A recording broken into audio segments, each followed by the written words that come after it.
Olá, uma excelente tarde para você, são 12 horas e 30 minutos pelo horário de Brasília. E a gente começa essa edição da Agricultura BR, lembrando que você pode acompanhar a gente aqui pelas telas do Canal do Boi e também pelos portais sba1.com, pela página do Canal do Boi no Facebook, pela Parabólica, pela Claro TV e NET e também pela Nel TV, para você que está aí na região de fronteira. A Nel TV tem sinal disponível para o Brasil e também para o Paraguai. Muito bom ter você na nossa companhia.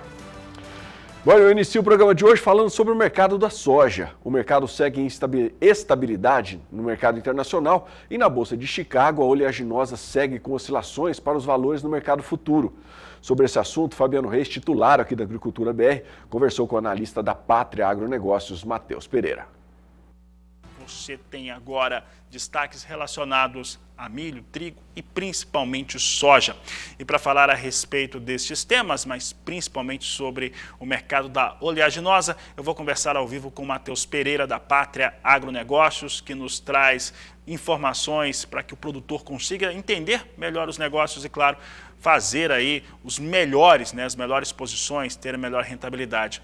Matheus, um prazer tê-lo aqui mais uma vez. Como que você tem avaliado o posicionamento de mercado? Chicago tem conseguido manter alguns patamares interessantes de valores, dólar oscila no Brasil, enquanto nos aproximamos do dia 30 de junho, no qual devemos ter ali alguns cenários diferentes em relação a plantio, confirmação de plantio dos Estados Unidos. Matheus, boa tarde, seja bem-vindo.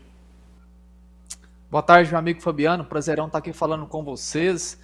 Pessoal, mercado da soja internacional, cotado dólar por tonelada, é um mercado já bem sustentado, e ele vem com todo esse suporte altista, desde a confirmação das grandes quebras da safra aqui na América do Sul, a gente trouxe aqui para vocês também com exclusividade lá no passado, já falamos e refalamos disso aqui várias vezes, A quebra na América do Sul da soja verão foi a maior quebra absoluta da história do planeta. Foram quase 40 milhões de toneladas que deixaram de serem produzidas esse ano aqui, somado Brasil, Paraguai, Argentina e Uruguai. Então o mercado por si só internacional, que tem como referência o Chicago, ele já veio com esse suporte altista. Então quando iniciou a safra norte-americana, Fabiano, o mercado como um todo, internacional, ele depositou a atenção e a necessidade de que uma nova safra agora nos Estados Unidos pudesse e tinha a obrigação, a necessidade de ser uma safra com a oferta regular, uma produção cheia. Então qualquer problema climático que surge no radar, Fabiano, estressa novamente esse mercado a buscar internacionalmente preços ainda mais elevados da oleaginosa, da soja.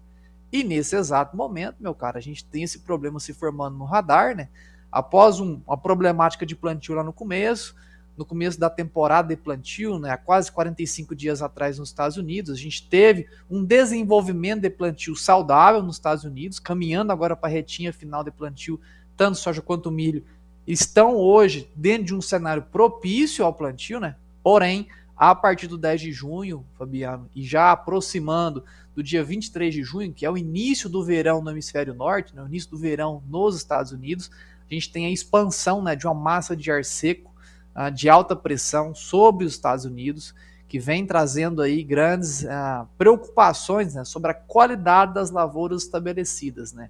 Final de junho, já toda, ou 99% da soja já está semeada, 100% do milho já foi semeado, e começa então as preocupações sobre o desenvolvimento vegetativo, passando não só por vegetativo, mas a reprodução, transitando ali para pendoamento no milho, florescimento na soja.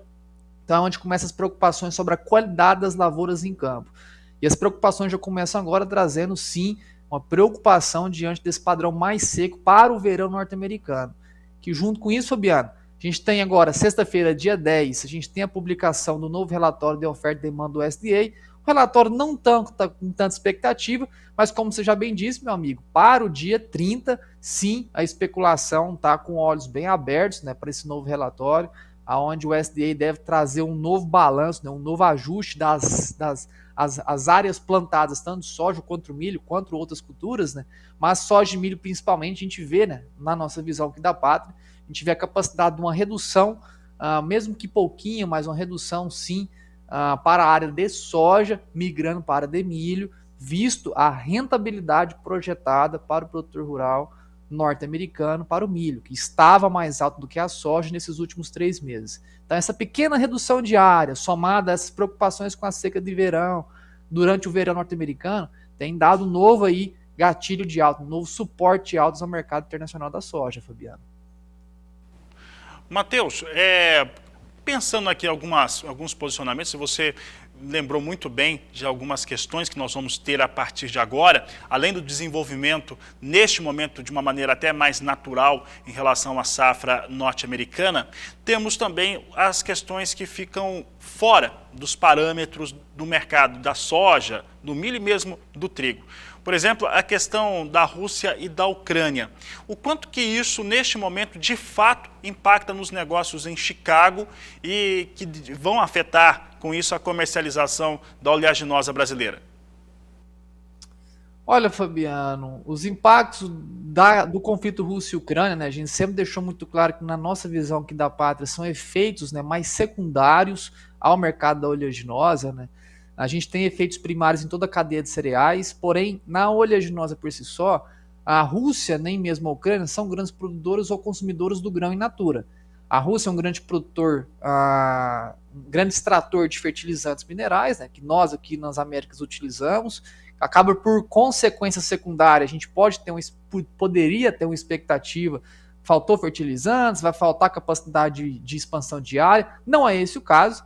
Porém, o maior efeito secundário da manutenção desse conflito, de fato, ela vem para a cadeia de subprodutos da soja, que no caso aqui, o óleo de soja. Toda a problemática, né, no leste europeu, ela trouxe uma superinflação nos preços de energias, né, energias que eram fornecidas por um canal de escoamento da Rússia, que passava até próximo das regiões da Ucrânia, e forneciam, né, países de todo o bloco econômico da União Europeia. Porém, esse fornecimento foi cortado, né, por conta daquelas sanções econômicas, retaliações da parte russa. Então, o mercado de energia sobre todo o planeta ele vem sofrendo uma superinflação. E, querendo ou não, hoje o óleo de soja ele é sim uma fonte, né, de energia renovável, de combustíveis renováveis, né, que é o biodiesel, que ele tem como fonte primária também a soja. Então, a gente vem sofrendo todo esse arrasto do mercado da soja por maneira secundária. A gente tem o leste europeu interferindo em todo o mercado de energias que sustenta todos os derivados, todos os substitutos energéticos, né? E um deles é o óleo de soja, assim como o etanol do nosso milho. Então a gente tem sim esse efeito mais secundário, Fabiano. Matheus, quando nós falamos de risco sobre a produção, nós sempre pensamos nos riscos sobre a lavoura em relação a fatores climáticos, por exemplo. Tá? No caso da soja, há riscos sobre a produção da soja em torno de sua comercialização, no caso do produtor brasileiro? E se há riscos, quais são os riscos hoje que existem para que o produtor possa estar pronto para essas situações? Olha, Fabiano, o maior risco que a gente pode presenciar agora em 2022-23, nesse próximo ciclo safra no Brasil, é o risco da alavancagem financeira. A gente nunca teve uma safra tão cara, né, sendo semeada no país, nunca vai ter, né? Provavelmente no futuro teremos sim, mas olhando para o passado a gente nunca teve uma alavancagem financeira do setor rural tão agressiva quanto que a gente vai viver por agora, né? Por conta do custo de produção, está extremamente elevado. Então o maior risco hoje do produtor para a safra 22-23 é uma alavancagem financeira que pode vir a somar com, enfim, um eventual problema climático, uma eventual redução de preços futuros, que vão trazer ali muito aperto, né, monetário para o setor. Esses problemas climáticos, se tratando disso, eles existem? Infelizmente sim, Fabiano. A gente já tem, né, observado a expansão de um padrão mais seco para o fim do país, né? Assim como a gente viveu, Fabiano, nesse último ciclo 21-22, a antecipação das chuvas, né, que acabou deslocando toda a janela de chuvas um pouquinho mais antecipadamente, né? Chuvas que chegaram já ao final de agosto para algumas regiões do centro-sul, setembro aqui para as regiões do centro do país. Essas chuvas agora, neste ano safra, poderão se deslocar de maneira mais tardia, né? Começando um pouco mais tarde do que de costume. E não só isso, nossa maior preocupação da pátria hoje é sobre o padrão climático oferecido para dezembro no centro-sul brasileiro. É um padrão que traz uma preocupação muito grande sobre a expansão de uma zona seca, né, muito grande, muito agressiva, sobre o mês de dezembro, sobre toda a região do centro-sul brasileira, que daria ali quase 65% a 70% da produção nacional de soja. Então, essa é a principal preocupação, que somada a uma alavancagem financeira, a gente tem um grande risco, sim, para a safra 23, a qual deve ser levada com intenções mais de proteção, viu, Fabiano? A gente não deve ser tão arriscados, né? Os produtores rurais não devem tomar tanto risco para essa próxima safra, pois ela está não só com custo muito elevado, mas com perspectivas futuras de longo prazo de clima, vamos dizer, desagradáveis, né?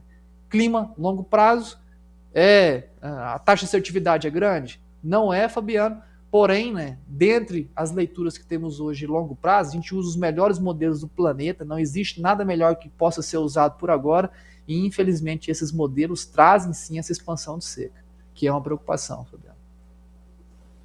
Muito bem, Matheus. Matheus, eu vou mudar de assunto aqui para falar um pouco de milho, principalmente em relação ao milho brasileiro.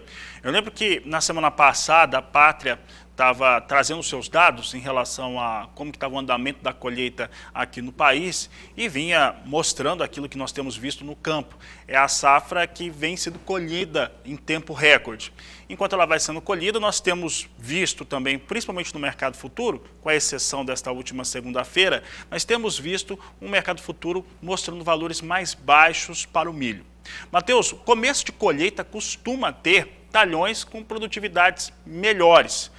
Como que vocês estão aguardando essa colheita aqui no Brasil, que ainda que se tenha perda de produtividade, ela deve ser uma safra realmente muito boa. Como é que vocês estão avaliando esse momento do milho no Brasil em relação a negócios e também aquilo que deve produzir?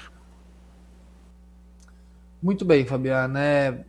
Primeiramente, é a safra mais acelerada da história? Sim, por conta daquele deslocamento de janela, né? Plantou uma soja muito cedo, colheu muito cedo, plantou um milho muito cedo, vai colher muito cedo.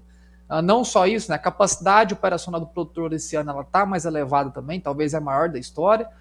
E não só isso, né? A gente teve sim uma antecipação de ciclo para culturas mais antigas, né? As culturas que estão sendo colhidas agora foram aquelas culturas, né, semeadas dentro de uma janela ideal de plantio. E de fato, Fabiano, a gente tem hoje resultados satisfatórios, porém resultados aí decepcionantes. Pela nossa clientela, né, que está distribuída em todo o Brasil, a gente tem clientes hoje desde sul a norte do Brasil, sem exceção, em quase todos os estados produtores do país de soja, em exceção a Roraima, para falar a verdade, é o único estado ainda que a Pátria não possui clientes atuantes no momento. Mas dos relatos que recebemos, né, que foram alguns pontuais ali na região, no Mato Grosso, alguns pontuais também aqui no estado de Goiás, o mesmo vale para o Paraná, foram regiões que trouxe variabilidade. Apesar de sim ser criada a expectativa de que os primeiros talhões sempre trazem, né, produtividades satisfatórias, também são talhões que normalmente, né, possuem maiores investimentos com fertilizantes, com controle de praga, e as expectativas de produtividade para esses talhões iniciais já são expectativas muito elevadas, né, pelo elevado investimento que tem na cultura. E esses resultados não estão sendo ali satisfatórios em alguns casos, então está trazendo sim uma variabilidade. A gente entra agora nessa reta final de quinzena de junho, né, onde a gente vai ter um avanço mais agressivo do plantio, mais variabilidade pela frente, Fabiano. Nós aqui na Pátria não projetamos uma catástrofe produtiva, como foi o ano passado, porém sim há uma redução sobre as expectativas iniciais, né?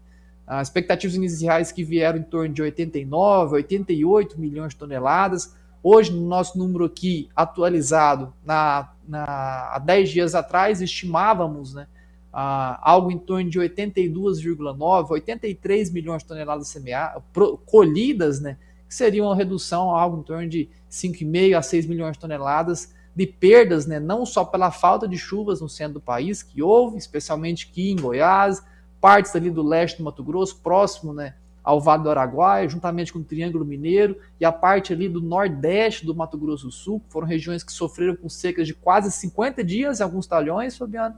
Então, de fato, não é uma catástrofe, como foi observado no ano passado, como foi observado lá em 2016, porém, sim, a gente não tem o teto produtivo máximo sendo alcançado, com reduções, sim, por seca e também pelas algumas pontuais geadas que aconteceram há 2 semanas atrás, Fabiano.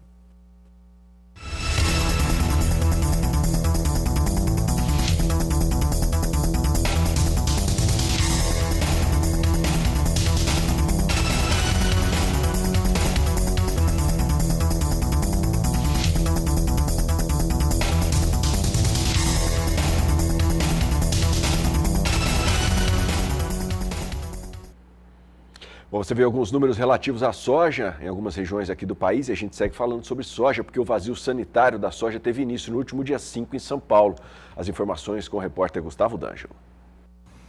O vazio sanitário é o período contínuo de no mínimo 90 dias em que é proibida a plantação e manutenção de plantas de soja em qualquer fase de desenvolvimento. O objetivo é reduzir ao máximo possível o ataque de fungos e outros insetos à plantação, principalmente do fungo causador da ferrugem asiática durante a entre-safra, e assim atrasar a ocorrência da doença na safra. Aqui no estado de São Paulo, o vazio sanitário da soja vai de 5 de junho a 15 de setembro.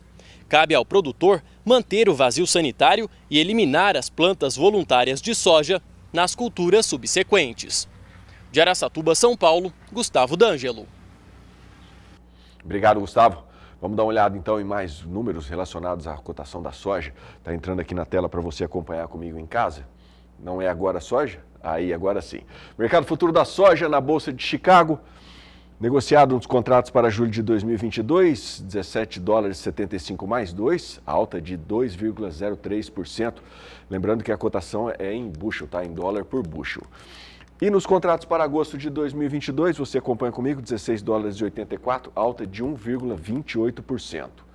Os contratos para setembro de 2022, 16 dólares e 2 centavos o bushel, alta de 0,85%. E nos contratos para novembro de 2022, 15 dólares e 80 centavos, de 80 centos mais 4, né? Alta de 0,80%. A gente aproveita para dar uma olhada também em como está o dólar neste momento. Dólar comercial no Brasil sendo negociado agora a R$ 4,88, mais 6. Queda praticamente estável, não é? Uma pequena queda de 0,07%. Bom, e agora a gente vai até a Bolsa Brasileira de Mercadorias em São Paulo. Vamos conversar com Walter Pulga Júnior, que traz informações sobre as fortes altas e baixas nessa manhã para o dólar. O câmbio esboçava a retomada de alta e chegou a passar de R$ 4,91. O mercado financeiro busca um caminho no câmbio, Pulga. Boa tarde. Boa tarde a você, boa tarde a todos. Situação bem complicada, né? Muita oscilação. O gráfico aqui mostra um sobe e desce para o dólar constante. Veja, neste momento, a R$ 4,88, a queda é de 0,16 aproximadamente. Você mostrava alguns minutos atrás, estava a queda de 0,07%. Bom, o dólar já alternou altas e baixas hoje. Já passou de R$ 4,91 hoje. Ou seja, houve um movimento de alta, houve um movimento de baixa, mas o que ocorre é que há neste momento no mercado de câmbio reflexo de tudo o que ocorre no exterior, porque lá fora o dólar registra ganho frente às principais divisas do mundo e as principais inflacionários, vamos dizer assim, né? Mostrando aí resultados dessa inflação, trabalham aí no vermelho. Portanto, nós temos bolsas lá fora, índices acionários em queda e o dólar tentando esboçar uma reação aí frente a outras moedas.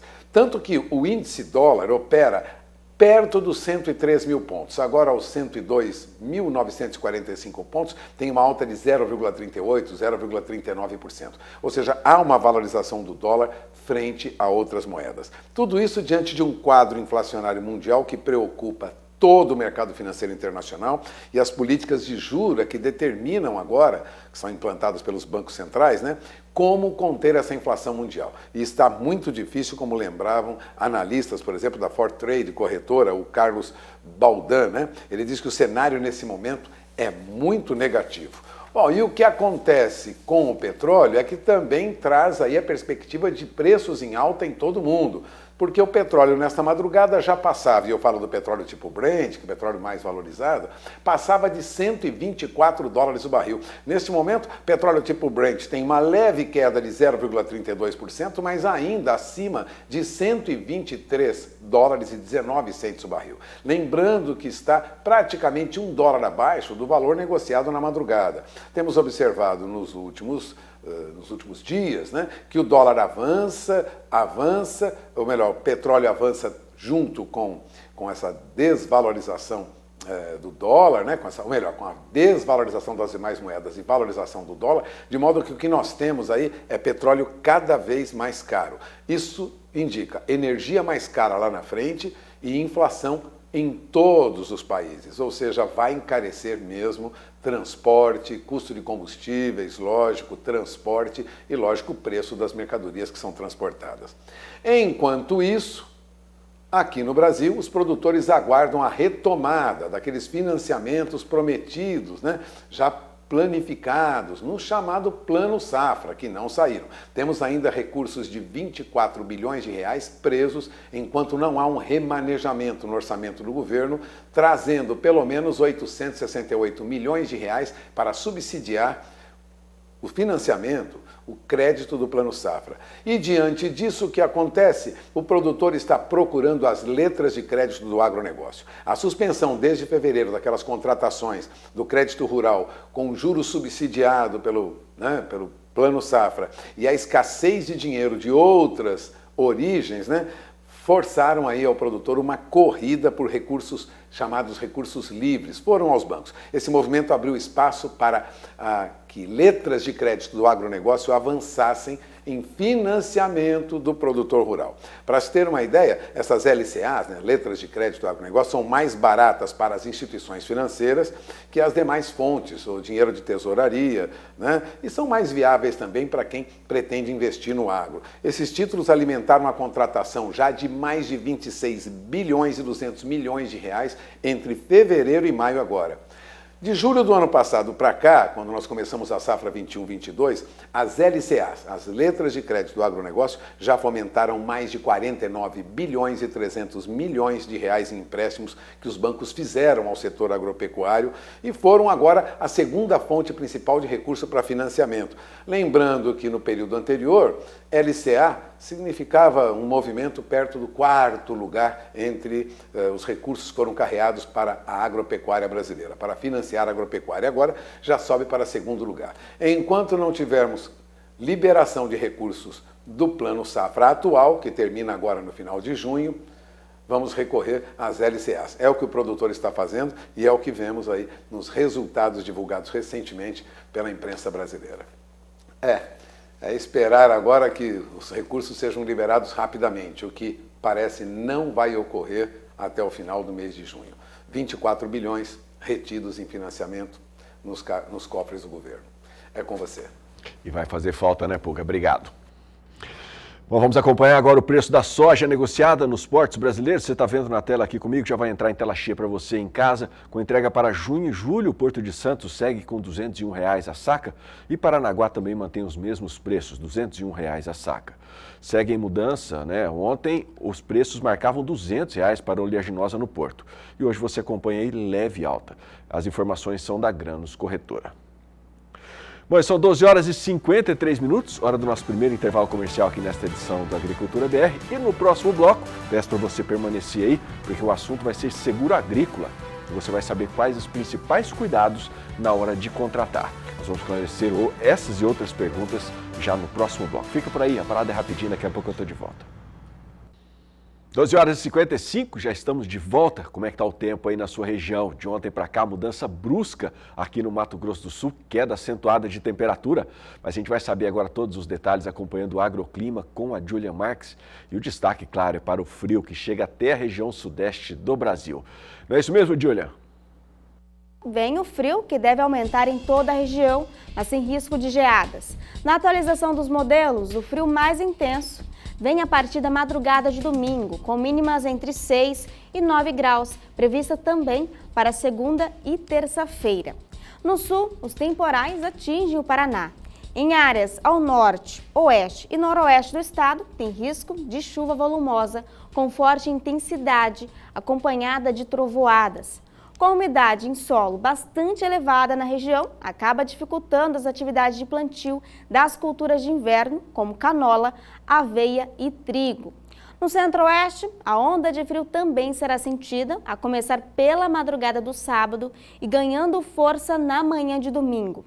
Mas antes do frio chegar, nos deparamos com aumento de nuvens e chuva. Hoje e amanhã, chove em Mato Grosso do Sul, sul e oeste de Mato Grosso e no sul de Goiás.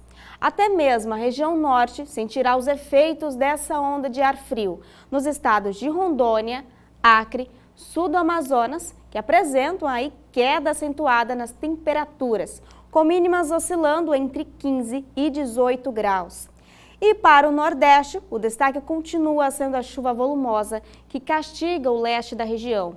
Previsão de volumes altos para hoje e sexta-feira no litoral de Pernambuco e Alagoas. E no sábado, aumenta no Sergipe. Já no interior da região, incluindo todo o Mato Piba e oeste da Bahia, seguem com tempo seco, sem chuva, o que é bom para as plumas de algodão no oeste baiano. Valeu, Júlia, obrigado. E com as diversas mudanças climáticas e também os efeitos do fenômeno Laninha, os produtores das principais culturas como soja, milho e trigo vivenciaram quebra das suas safras. Isso em decorrência da forte estiagem e também das geadas. Nesse contexto, o seguro rural se faz muito importante para o produtor. Fabiano Reis conversou com um advogado especialista em direito rural para esclarecer os direitos legais que o produtor precisa se atentar na hora de contratar um seguro para a sua área. Vale a pena ficar ligado. E o Agricultura BR traz em destaque agora o tema seguros. O seguro, nos últimos 3 anos, o seguro rural, ele teve um salto importante. Saiu de 12 bilhões e meio de reais investidos em áreas seguradas para 68 bilhões e 300 milhões de reais para essa mesma área. Apesar desse crescimento, os números ainda são muito baixos, uma vez que apenas 20% das áreas de produção aqui no Brasil estão seguradas. Nesta última campanha, que ainda estamos vivenciando, colhendo ainda o milho segunda safra, além das culturas de inverno no sul do país, tivemos quebras importantes. Nós tivemos perdas de produção no Mato Grosso do Sul, no estado do Paraná e uma quebra muito severa no estado do Rio Grande do Sul, que chegou a totalizar 50% da produção de soja, de acordo com os dados da instituição local. Para falar um pouco a respeito do assunto seguro, mas sobre o aspecto legal, eu vou conversar agora com o advogado Leandro Provenzano, nosso convidado nesta tarde. Leandro, obrigado por estar aqui conosco, e é um tema muito importante para o produtor rural, para o agricultor, uma vez que ele está vendo as questões climáticas realmente impactarem o seu negócio, trazerem alguns prejuízos, e agora ele começa a buscar um pouco mais este setor. Mas contratar seguro não é apenas fazer o contrato no banco, fazer junto com a seguradora, tem algumas questões legais que precisam ser observadas. Leandro, quais são essas questões? O que ele tem que observar inicialmente? Boa tarde, seja bem-vindo. Boa tarde, Fabiano. Isso aí é um detalhe muito importante. Primeiro, antes de contratar, o produtor já deve ter alguns cuidados, como, por exemplo, verificar qual que é a área, qual que é a cultura que ele vai plantar, e o que a gente sempre recomenda é fazer um orçamento com diversas seguradoras que possam ali segurar aquela plantação naquela área determinada, porque só assim o produtor vai ter condições de saber se aquele seguro ele é ou não bom para aquela lavoura dele, então se vai ou não proteger aquilo que ele espera, porque a gente tem várias modalidades de seguro, como por exemplo o seguro mais simples, que é aquele que vai custear a despesa que o produtor teve para fazer aquela plantação, para cuidar daquela sua atividade rural, e tem outros seguros que prevêem até mesmo uma questão de diferença de preço esperado. Então o produtor deve saber qual é a necessidade dele e a partir disso ir atrás desse seguro.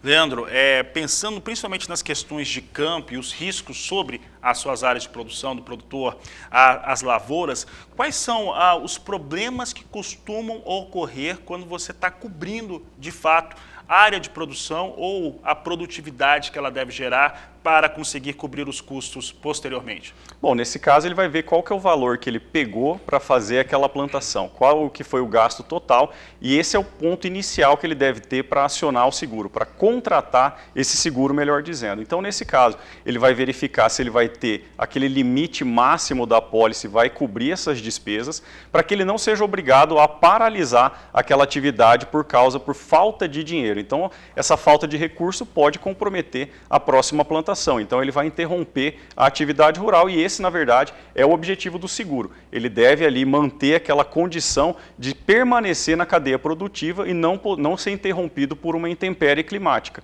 Agora, aqui no estado, a gente teve nos últimos meses problema com seca e geada.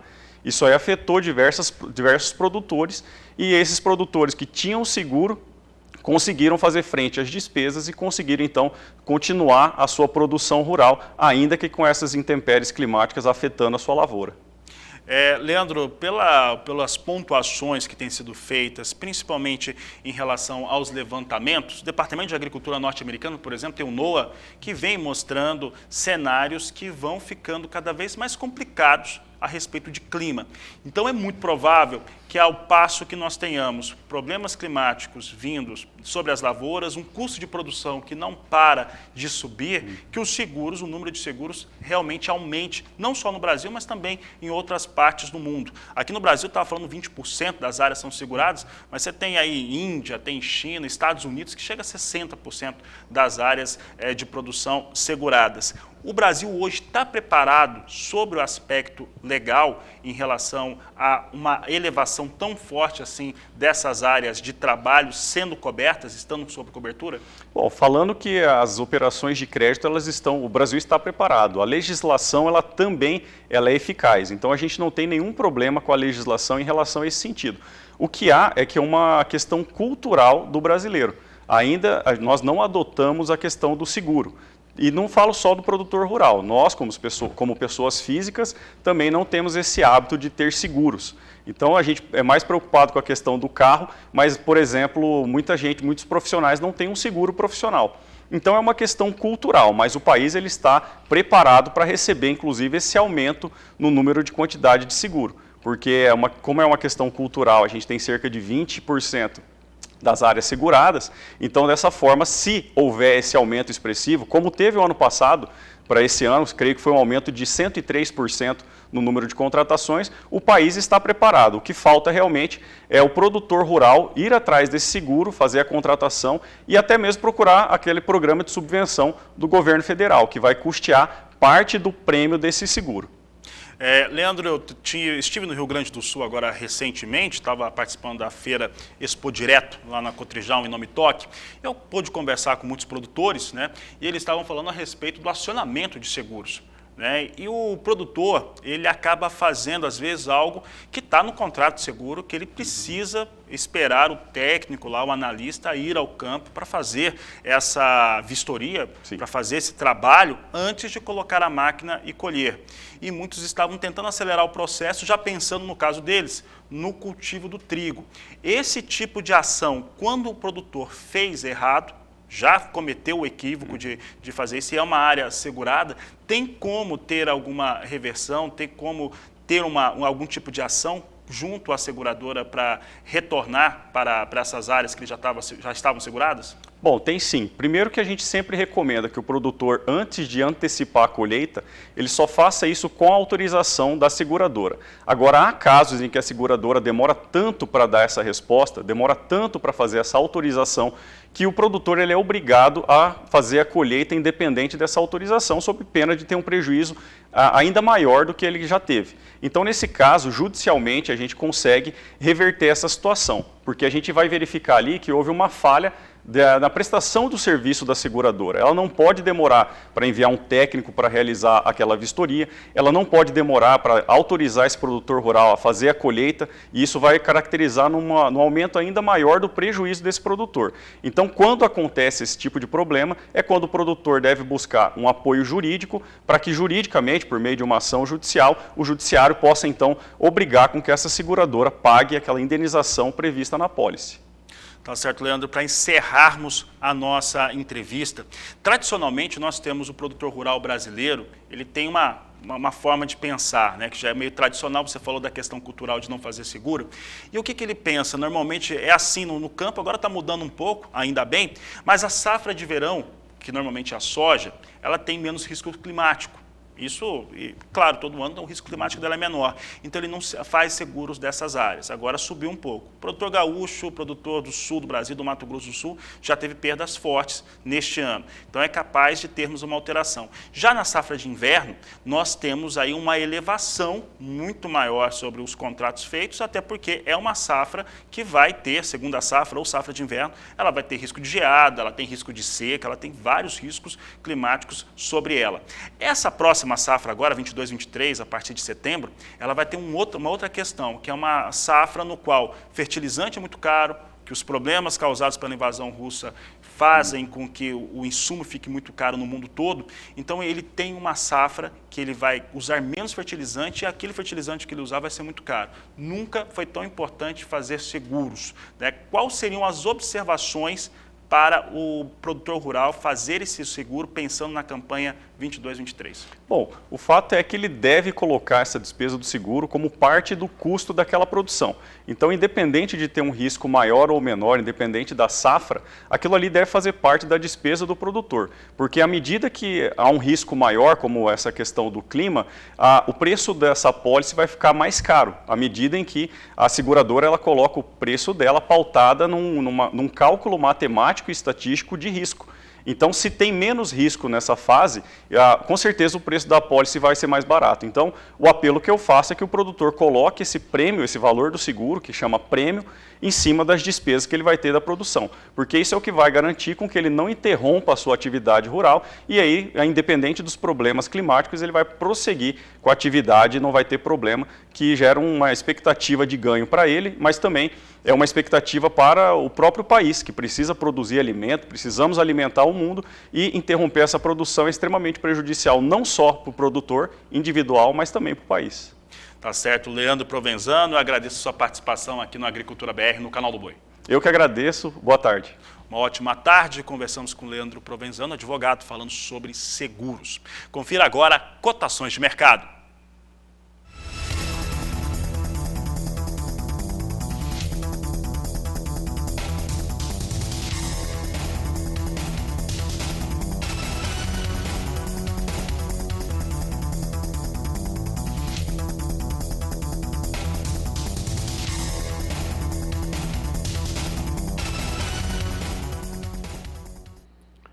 Mas a gente segue falando ainda sobre cotações do milho, acompanhando agora os contratos para o milho na Bolsa Brasileira de Mercadorias, a B3. Lembrando que as negociações é em reais a saca, tá? Está aqui na tela para você acompanhar comigo nos contratos para julho de 2022, R$ 89,19 a saca, alta de 0,87%.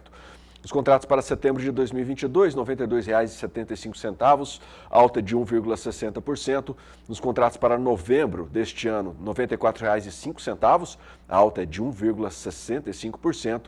E nos contratos para janeiro de 2023, R$ 96,60, alta de 1,75%. Acompanhe agora outros indicadores do milho em outras regiões aqui do país.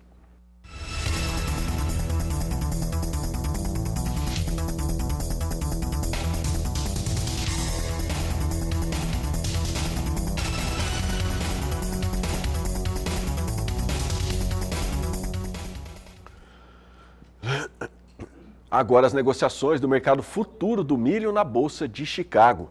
Acompanha comigo em casa aí, até entrando a tela para você acompanhar, tá aqui, ó. Nos contratos para julho de 2022, $7,82, alta de 2,29% no bushel. Nos contratos para setembro de 2022, $7,36 a libra, o bushel, né? Alta de 1,13%.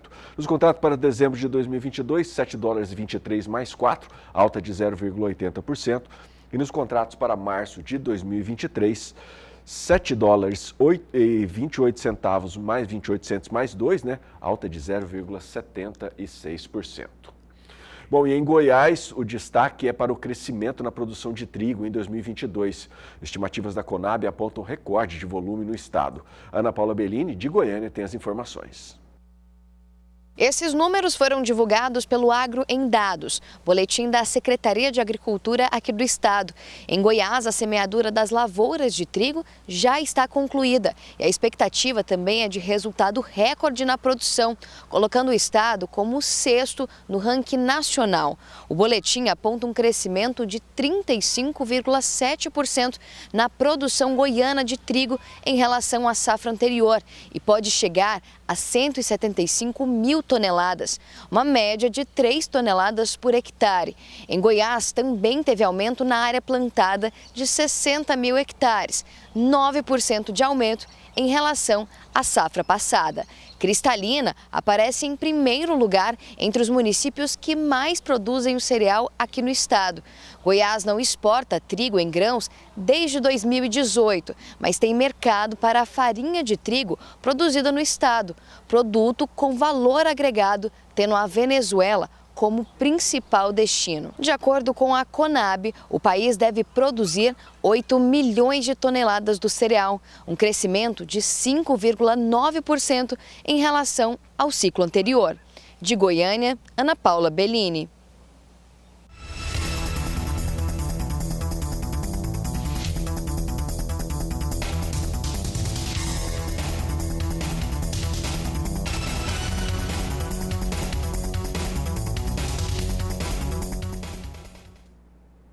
Bom, e agora tem um recado importante para você.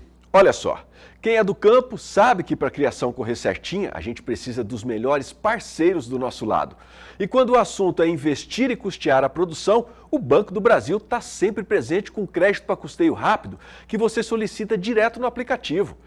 Quem trabalha todo dia para sustentar o país já sabe, o agro não pode parar. Por isso, pode contar com o Banco do Brasil. É parceria para todo dia. Banco do Brasil, para tudo que o agro imaginar. Bom, são 13 horas e 12 minutos. Vou para mais um rápido intervalo comercial. No próximo bloco, trago para você atualizações sobre o mercado do café. Fica por aí, a parada é rapidinha. São 13 horas e 15 minutos, estamos de volta e eu abro esse bloco agora trazendo como assunto o café. O mercado do café arábica seguiu essa semana com variações expressivas na Bolsa de Nova York. Fabiano Reis conversou com um especialista do mercado de café e você tem agora mais detalhes sobre esse assunto. Agora do mercado de café arábica internacional e como que isso impacta aqui no Brasil. Hoje nós temos até alguns ajustes técnicos lá na Bolsa de Nova York, depois de um dia de alta relevante nesta última segunda-feira. Mas para falar sobre o assunto, eu converso com Eduardo Carvalhais, titular do escritório Carvalhais. Eduardo, obrigado pela sua participação mais uma vez aqui no Agricultura BR. Temos um momento que apresenta alguma recuperação para o mercado do café arábica, em um dia, inclusive, que nós temos uma disparada de dólar. Como vai se comportando o mercado do café neste momento, Eduardo? Boa tarde, seja bem-vindo. Boa tarde. Bom, o dólar hoje, essa disparada forte, com as dúvidas do mercado sobre a proposta do governo para diminuir o custo dos combustíveis, está impactando sim no mercado de café lá em Nova York. Não no mercado físico, que ele para nessa hora, mas na Bolsa de Nova York. Ela cai forte agora, cai 600 pontos mais ou menos, e ontem ela havia subido 500 e poucos pontos. Nós vamos continuar convivendo com isso, do lado do clima, da falta de estoques, a necessidade que o mundo tem do café brasileiro. Nossos embarques caíram em abril, caíram em maio, vão cair em junho e julho. E só devem começar a crescer novamente com a entrada da safra nova a partir de agosto. Mas são muitas dúvidas com a guerra, com a invasão da Ucrânia pela Rússia, com a pandemia. Tudo isso impacta e nós estamos assistindo muito sobe e desce nas cotações de Nova York. Isso deve continuar. Hoje, a razão dessa queda forte é, sem dúvida nenhuma, essa alta do dólar frente ao real, que chegou a bater em quase 3%. No momento está em 2% e pouquinho. Isso impacta porque o Brasil é o principal fornecedor de café do mundo e o operador em Nova York, os fundos, tem a tentação de uma hora como essa tomar parte dessa alta do dólar para eles. Isso amanhã mudando o dólar, muda novamente e infelizmente o cafeicultor vai ter que conviver com esse sobe e desce em Nova York por todo esse inverno até a chegada das chuvas no início da primavera. Eduardo, nós tivemos aí nos últimos dias o Adida Agrícola do Departamento de Agricultura americano trazendo um levantamento em relação à produção colombiana de café, e aí basicamente é café arábica, o segundo maior produtor do mundo, com uma produção estimada em 13 milhões de sacas, uma exportação em 13 milhões de sacas, e por mais que os números do departamento, nesses casos, eles sempre gerem alguma desconfiança, ele mostra um cenário interessante. Isso pode impactar os negócios do café brasileiro de alguma forma? E de qual forma seria essa, Eduardo? Está refletindo sim. A Colômbia é a segunda maior produtora de café arábica do mundo, tem essa imagem de produtora de cafés finos, apesar que o progresso brasileiro nessa área de cafés finos arábica foi imenso progresso nos últimos 20 anos. E a Colômbia está sofrendo um impacto também das mudanças climáticas. No nosso caso aqui foi seca, foi aquela geada do ano passado, e para a Colômbia foi chuva demais, né? E isso é um outro alerta que o mercado está tendo. Quando você tinha no século passado problemas climáticos num país, os outros países produtores estavam normais. Quando teve aquela grande geada de 1975, que liquidou grande parte dos cafezais brasileiros, foi só aqui no Brasil. Agora, com esse aquecimento, com essas mudanças climáticas globais, está sendo um problema grande para todos os mercados e para o de café. Ou seja, nós não temos estoques, liquidamos os estoques no Brasil e nos outros países produtores nesses últimos 20 anos de grande crescimento do consumo, e você não tem, por exemplo, nós temos impacto na produção do Brasil, da Colômbia, outra hora no Vietnã, ou na Indonésia, ou você tem problema na África com seca. Portanto, os problemas agora são globais, e isso deixa muito aflito o operador de bolsa. Eles não sabem o que pode acontecer. Esse fato da Colômbia é bastante representativo disso.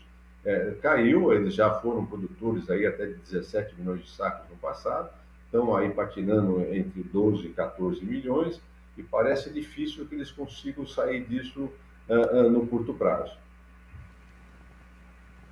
Eduardo, para encerrarmos a nossa entrevista, você já falou que o produtor tem que estar acostumado, né, ou pelo menos aceitar as oscilações dos negócios com o café em Nova York. Fora o parâmetro do mercado, nós temos ali essa questão do conflito da Rússia ao invadir a Ucrânia, que vem respingando sobre diversos mercados. No seu entendimento, o mercado do café é um dos que mais ressentiu este momento em relação aos fatores logísticos e mesmo relacionados a consumo? Olha, é difícil de falar, mas na minha opinião, até o momento, é muito mais uma questão de narrativa de quem tem interesse que os preços não subam do que uma realidade.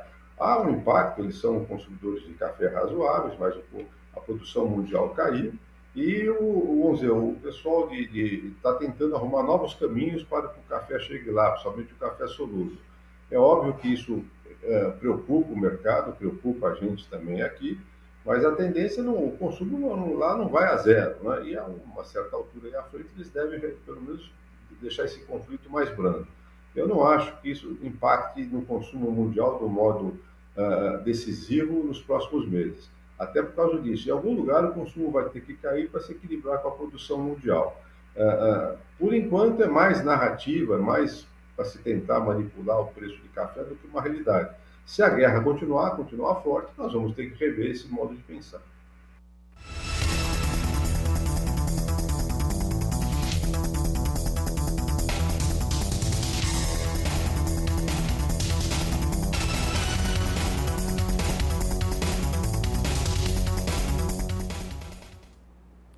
Agora você acompanha comigo números do mercado futuro do café arábica na Bolsa de Nova York. Está aqui já para você acompanhar comigo em casa nos contratos para julho de 2022. 2 dólares e 34 centos mais 85 a libra peso, alta de 1,29%. Nos contratos para setembro de 2022, 2 dólares e 34 mais 85, alta de 1,22%. Nos contratos para dezembro, 2 dólares e 34 mais 25, alta de 1,18%.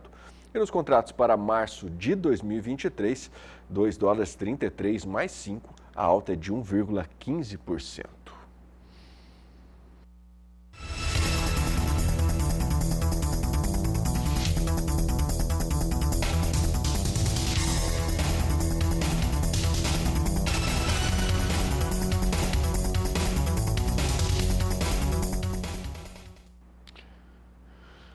Bom, a gente acompanha agora o mercado futuro do café na Bolsa de Londres. Está aqui na tela para você acompanhar comigo em casa. Nos contratos para julho de 2022, 2.096 dólares a tonelada, a queda é de 0,42%. Nos contratos para setembro de 2022, 2.111 dólares a tonelada, queda de 0,28%. E nos contratos para novembro de 2022, 2.106 dólares a tonelada, variação, né? Sem variações, aí, clima de estabilidade. E nos contratos para janeiro de 2023, 2.080 dólares a tonelada, queda de 0,57%.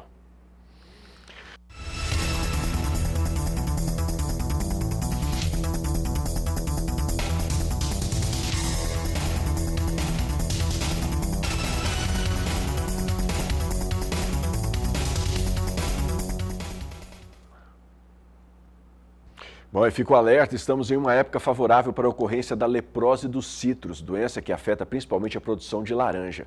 Os detalhes estão na reportagem do Gustavo D'Angelo.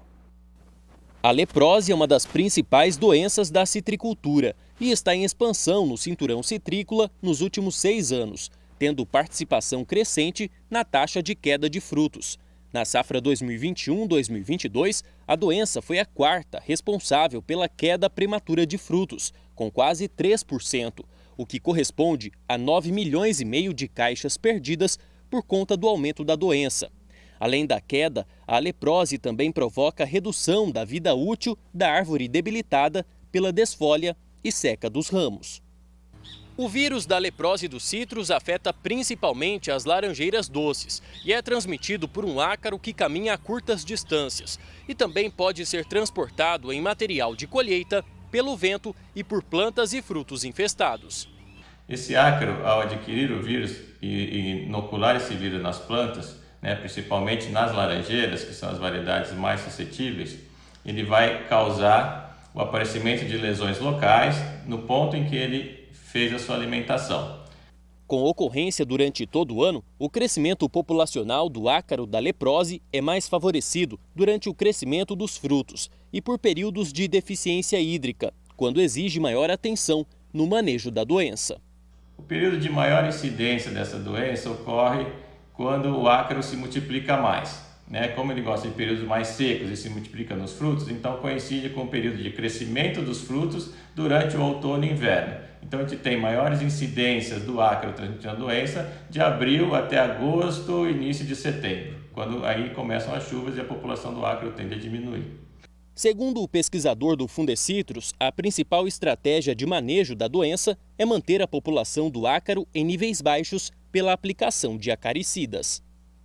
Bom, o citricultor ele vai ter que fazer um monitoramento muito bem feito da população do ácaro no seu pomar. Para isso ele deve inspecionar 2% das plantas do seu pomar a cada 14 dias e nessas plantas olhar de 3 a 5 frutas com uma lupa no aumento de 10 vezes. Então ele vai fazer uma varredura sobre toda a superfície desse fruto, buscando formas jovens e adultos do ácaro. Então ele deve também saber reconhecer esse ácaro. Assim que ele tiver a detecção do ácaro de 1 a 3% dessas frutas amostradas, ele deve então fazer a aplicação com acaricidas específicos para o controle do ácaro da leprose.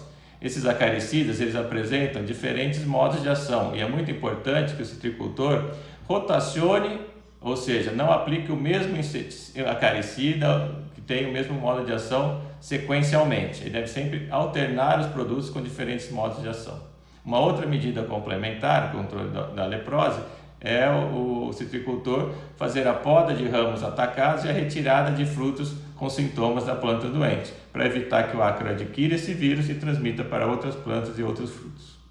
De Araçatuba, São Paulo, Gustavo D'Angelo. Bom, essa edição da Agricultura BR está chegando ao final. Eu lembro a você que você pode rever todas as informações dessa edição lá no YouTube. Logo mais, tem mais informações também para você lá no portal sba1.com. E eu te espero logo mais às 16 horas, horário de Brasília, para a terceira edição da Agricultura BR nesta quinta-feira. Uma ótima tarde, até mais. Tchau, tchau.